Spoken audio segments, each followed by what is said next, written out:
Our next presenter is Dr. Christina Covelli. What Shyam told me, she basically runs a unit here. He does, and she takes care of everything. So in the interest of time, I was going to say more accolades, but let's have you present your abstracts here. Good evening. Good to see everybody. Okay, so I'm going to present the abstracts in general gastroenterology. Okay, first abstract, efficacy of combining wedge pillow use with single dose PPI versus twice daily PPI and nocturnal GERD symptoms. This is a randomized controlled trial. The aim of the study is to compare efficacy of combining a wedge pillow with morning single dose PPI versus twice daily PPI for treating nocturnal reflux symptoms. Patients were enrolled in the study that had greater than twice a week symptoms of nocturnal heartburn or regurgitation despite a morning standard dose of PPI for greater than 4 weeks were enrolled. Participants were randomized to 20 centimeter head elevation wedge pillow with a morning PPI or a twice daily PPI for 4 weeks. Nocturnal GERD symptoms were evaluated by the Nocturnal GERD Symptom Severity and Impact Questionnaire score at week 0, 2, and week 4. A 24-hour pH impedance monitoring was conducted at baseline and at the end of the 4th week. 24 patients were enrolled. Although nocturnal GERD symptom severity and index questionnaire score at week 4 were not significantly different, the changes from baseline to week 4 in the wedge pillow group was significantly higher than the twice daily PPI group, 23.5 versus 11.5. Sleep quality index was significantly better in the pillow versus the twice daily PPI group with a p-value equal to 0.01. Bolus contact time during supine position at night in the pillow group was significantly shorter than the twice daily PPI group, 4.3 versus 7.4. The pillow with pressure sensor demonstrated an average of 8.7 hours of sleep per night. It's not bad. In conclusion, combination of wedge pillow and morning PPI had more efficacy in improving sleep quality and reducing bolus contact time than twice daily PPI. The next abstract, non-endoscopic detection of Barrett's esophagus in patients without GERD symptoms by Kurthi et al. The aim of this study was to evaluate if non-endoscopic methods can enable Barrett's esophagus detection in an at-risk population without GERD symptoms.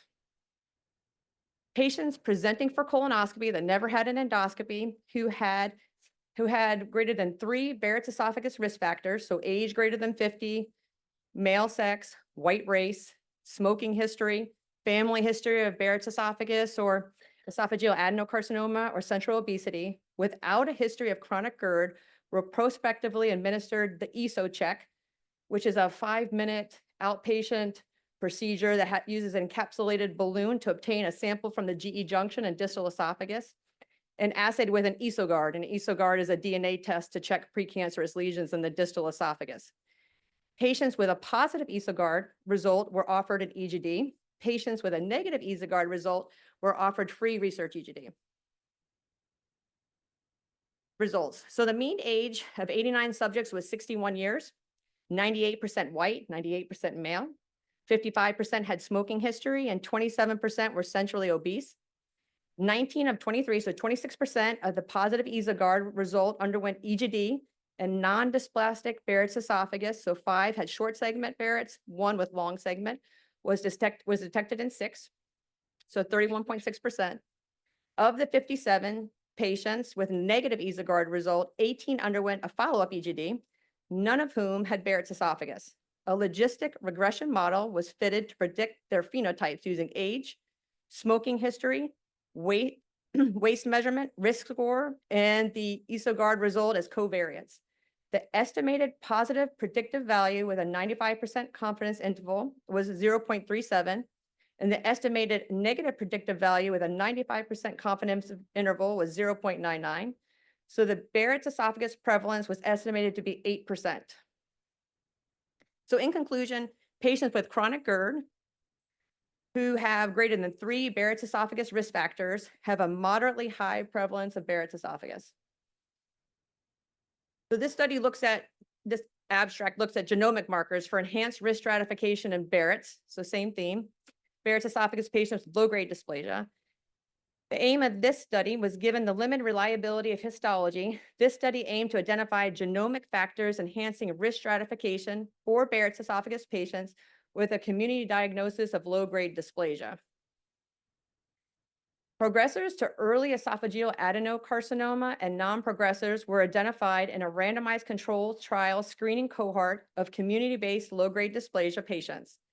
Sequencing was used to detect mutations and copy number changes. A joint model for survival and mixed effects was applied for spatial temporal data analysis. 220 samples with 28 progressors and 95 non-progressors with median C3-M5 Barrett's esophagus were analyzed. Multiple factors were associated with progression: the TP53, 17p loss, mutational burden, and total number of copy number changes. So patients with greater than 3 mutations had a very high risk for progression with a hazard ratio of 10.33, while the presence of any genetic variant indicated progression risks. Samples lacking genetic variants showed no progression. A combined TP53 and copy number change model identifies progression risk with 64% sensitivity, 96% specificity, and an area under the curve of 0.837, distinguishing 91 of 95 non-progressors. So in conclusion, distinct genetic variations, so the TP53 and 17p loss, including copy number changes and total mutations individually and collectively signify a significantly higher risk. Patients without any distinctive genetic abnormalities did not progress, and a combined genomic model could accurately risk stratify Barrett's esophagus patients with a community-based low-grade dysplasia diagnosis. So now into the world of EOE. So fluticasone propionate APT 1011 oral disintegrating tablet improves fibrostenotic features in subjects with eosinophilic esophagitis. So the aim of this abstract was to evaluate the effect of APT 1011 on the resolution of strictures and improvement of grade 2 and grade 3 rings in subjects with EOE with fibrostenotic features at baseline. In this two-part, double-blind, placebo-controlled studies, adults with EOE were randomized to 3 milligrams APT 1011 or placebo at bedtime in Part A, which went to week 12. And in Part B to week 52, subjects received blinded treatment with APT 1011 or placebo, depending on histological response, measured by less than 6 eosinophils per high power field in Part A. After 12 weeks of treatment, pre-specified response rates were defined by the absence of stricture and or improvement of rings. Improvement after long duration of APT 1011 treatment and persistence of response were analyzed post hoc. Of 143 subjects randomized, 34 had strictures, 48 had grade 2 or 3 rings, 61 had either stricture or grade 2 out of 3 rings, and 21 had both at baseline. APT 1011 showed higher rate of resolution of strictures or improvement of grade 2, grade 3 rings as compared to placebo after 12 weeks of treatment, and higher resolution and improvement in those with both at baseline. Longer durations of APT 1011 showed similar results to 12 weeks of APT 1011 treatment with sustained improvement overall. So in conclusion, APT 1011 or the fluticasone propionate oral disintegrating tablet treatment as compared to placebo effectively resolved strictures and or improved grade 2, grade 3 rings for 52 weeks in adult subjects with EOE. In this abstract, they looked at the yield of surveillance of colonoscopy in patients with primary sclerosing cholangitis. The aim of this study was to assess the method and yield of surveillance colonoscopy in patients with PSC and patients with PSC with concomitant IBD and routine practice in the Netherlands. This is an observational study of patients with confirmed PSC. Data were collected retrospectively from date of diagnosis until inclusion and prospectively from the date forward. Outcomes were endoscopic surveillance technique, whether random or targeted biopsies were taken, if polypectomy was performed, dysplasia detection rate, and types of dysplasia. Among 1,203 PSC patients, 82% had large duct PSC, 70.6% had concomitant IBD. A total of 4,099 colonoscopies were performed in 759 patients with median follow-up of 11 years.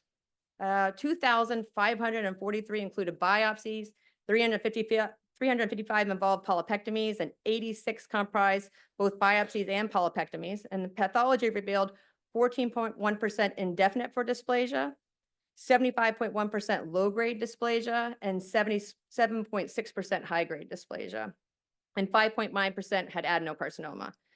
The detection of dysplasia occurred through random biopsies in 26.1%, targeted biopsies in 33.4%, and polypectomy in 44.9%. Dysplasia was observed in 195 individual patients, of whom 80.5% had PSC with concomitant IBD diagnosis. So in conclusion, dysplasia was detected in over a quarter of patients undergoing surveillance colonoscopy. Notably, 26.1% of dysplasia cases were identified through random biopsies, emphasizing the importance of incorporating random biopsies into surveillance protocols for this specific patient population. This abstract focused on cardiac safety and clinical efficacy of domperidone use in gastroparesis using an FDA-approved IND protocol. The aim of the study was to determine the incidence of abnormal QT prolongation, adverse cardiac events, and the clinical efficacy of domperidone use in gastroparesis. Gastroparesis patients with poor response to 2 prokinetic agents were treated with starting dose of domperidone at 10 milligrams 3 times a day. It was increased as clinically indicated to a maximum of 20 milligrams 4 times a day. Patients with a history of cardiac events or arrhythmias were excluded. In case of abnormal QTc prolongation, the dose was reduced to the prior tolerated dose. Clinical response per gastroparesis cardinal symptom index at each clinic visit. Response was defined as a 25% decrease in the gastroparesis cardinal symptom index score over 8 weeks of therapy. 85 patients with a median age of 52 were followed up over a 43-week time, and that compromised the study cohort. Idiopathic gastroparesis was 59% of the patients in the study. 20% had diabetic gastroparesis, and the other 15% were post-surgical. In 2 patients, the QTc increased greater than 60 milliseconds. 3 patients exceeded the QTc cutoff, resulting in discontinuation or dose reduction of domperidone. No MI or arrhythmia or death was reported. The median gastroparesis cardinal symptom index at baseline was 2.7. At 8 weeks, 45 of 69 patients met response criteria, which is 65%. At 26 weeks, 37 of 51 patients had 25% reduction in the gastroparesis cardinal symptom index. And at 12 months, this was seen in 25 of 37 patients, which was 67%. So in conclusion, oral domperidone was safe in patients who were screened for pre-existing cardiac disease and arrhythmias. Asymptomatic QTc prolongation was seen in 5.1% of patients. Clinical response was seen in 65% with a 25% reduction in the gastroparesis cardinal symptom index after 8 weeks and in 67% at 1 year. This abstract looked at the question, does a Mediterranean diet have similar efficacy as a low FODMAP diet in irritable bowel syndrome? The aim of the study was to compare the efficacy of Mediterranean diet and low FODMAP diet in patients with IBS. Adult patients meeting the Rome-4 IBS-D or IBS with mixed bowel pattern with average pain intensity score of greater than 3 during a 7-day period were randomized to the Mediterranean diet versus the low FODMAP diet for 4 weeks. The primary endpoint was proportion of patients meeting FDA endpoint of the average pain intensity, which is greater than 30% decrease in weekly average of the daily average pain intensity score during greater than 2 of the 4 treatment week period. So 10 patients were randomized to each group. 90% of patients in the low FODMAP diet met primary endpoint versus 80% in the Mediterranean diet. All patients in the low FODMAP diet group, so 10 out of 10, had greater than 30% decrease in average bloating scores for greater than 2 of the 4 weeks versus 7 out of 10 in the Mediterranean diet. The low FODMAP diet group had significantly higher decrease in IBS symptom severity score over a 4-week treatment period versus the Mediterranean diet group. In conclusion, while the Mediterranean diet provides symptom relief in a subset of IBS patients, the magnitude relief was lower compared to the low FODMAP diet. Larger studies comparing the efficacy of the low FODMAP diet or NICE diet, which is based out of the UK, are needed before the Mediterranean diet can be routinely recommended to IBS patients.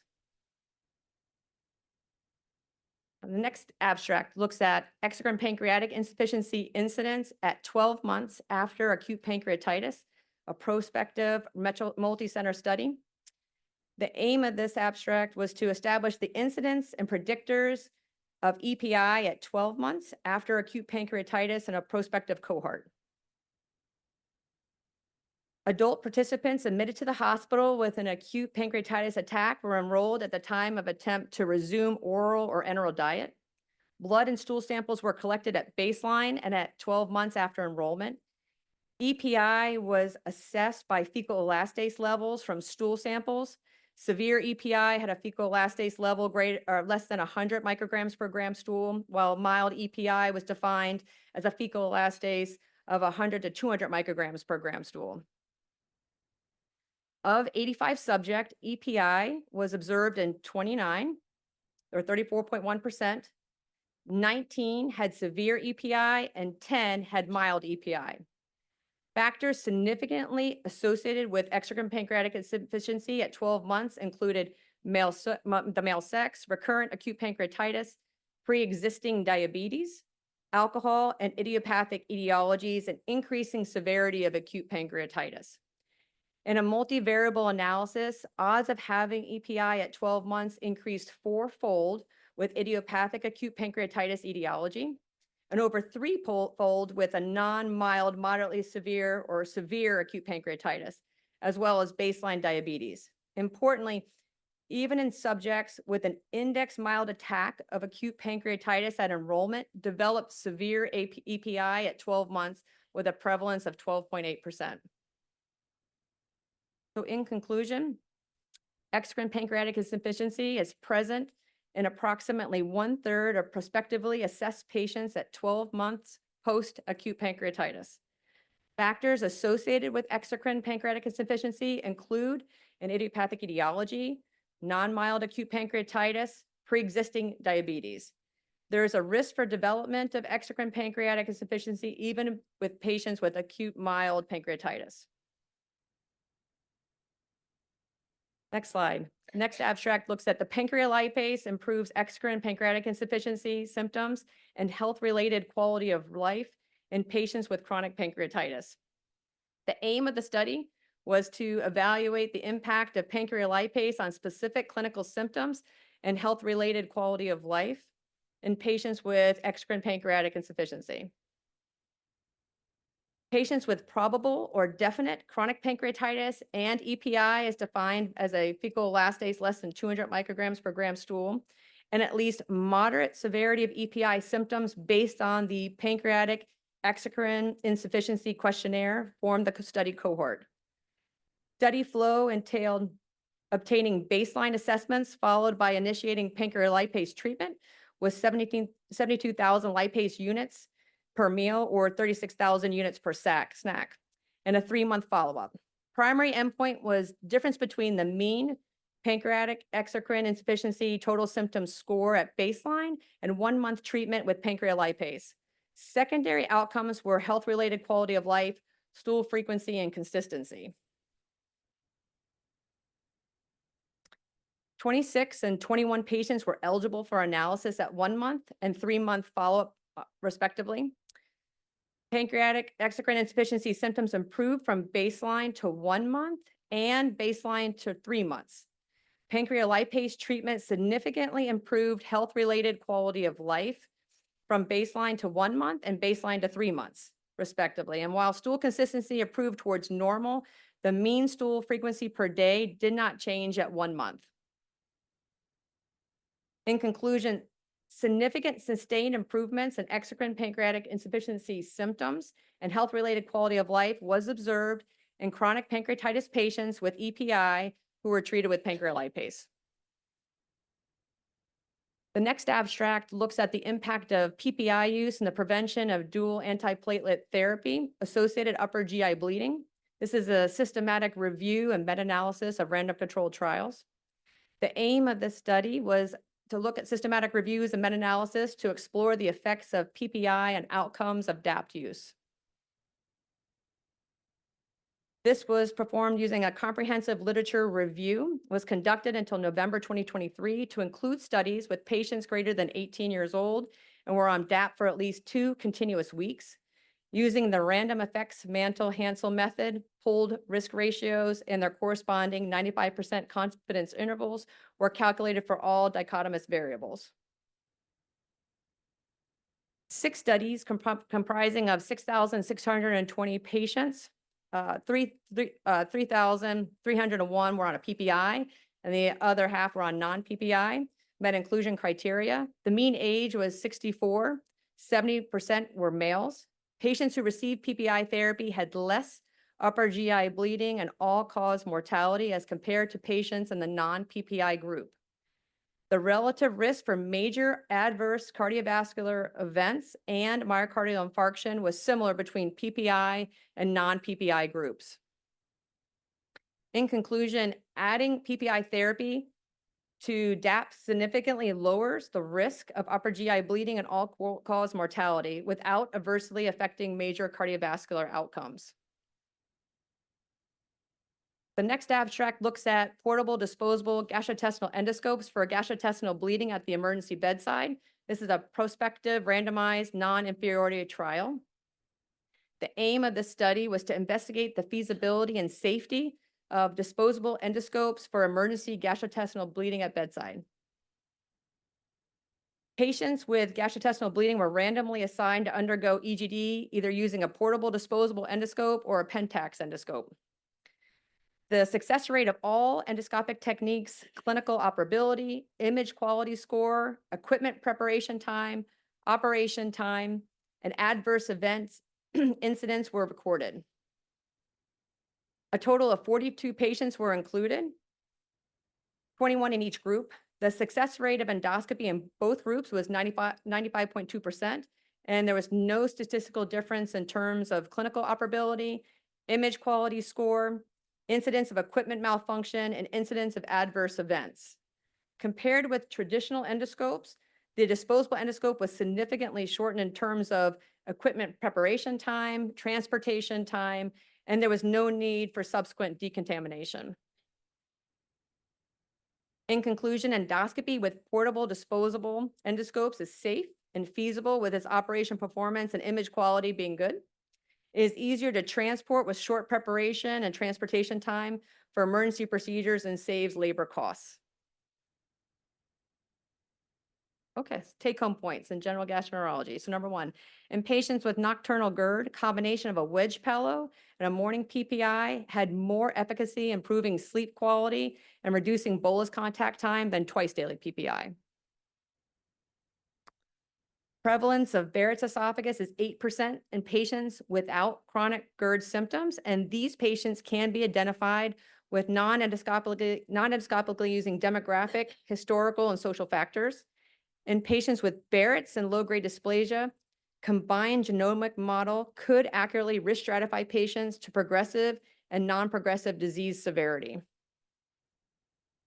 The oral disintegrating fluticasone propionate tablets improves fibrostenotic features in EOE. Dysplasia is present in over a quarter of patients undergoing surveillance colonoscopy in the setting of PSE, with 26.1% identified through random biopsies.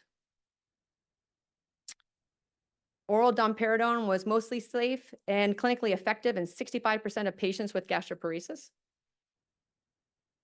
The Mediterranean diet provides symptom relief in a subset of IBS patients, although the magnitude of relief was lower compared to the low FODMAP diet. EPI is present in approximately 1/3 of patients at 12 months post-acute pancreatitis with significant sustained improvements in symptoms and health-related quality of life when treated with adequate dose of pancrealipase. And at last, adding PPI therapy to dual antiplatelet therapy significantly lowers the risk of upper GI bleeding and all-cause mortality without adversely affecting major cardiovascular outcomes. And disposable endoscopes for emergency bedside bleeding are clinically effective and likely more convenient. So we're only as good as the people who are our colleagues at work. So I want to thank Dr. Bang, Dr. Covelli, Dr. Murali, and Dr. Agarwal for spending this evening selecting the abstracts and presenting this for this group. I also want to thank our colleagues from Orlando. They are all our referring doctors and most importantly, our very good friends. They support our practice, our educational events, and they are our extended family. And without them, we will not be having this event or our practice. I'm so grateful that you decided to spend this weekend with us. I also want to thank our international audience. I've looked at the countries. There's Dr. Naidu from South Africa, many from South Korea, Japan, India, Italy, Australia, Israel, and Taiwan and Thailand, and and Japan. Thank you so much for spending this evening. I know it's way beyond midnight that you take the time to go online and spend the entire evening into the early hours of the morning means a lot. And I hope you really find this educational event useful. I also want to thank Medtronic and Omega Imaging for sponsoring this program. We can't do good educational events without the support of industry. And once again, thank you. And finally, my thanks to Girish Mishra. He's a very, very good personal friend and a professional colleague who spends a Memorial Day weekend in Orlando just to moderate and have a good time with us and enjoy it. And most importantly, be very gracious and dwell into areas that is not even in his area of expertise. So thanks for it. And I hope we'll have a good dinner. And those of you overseas should go to sleep. Thank you.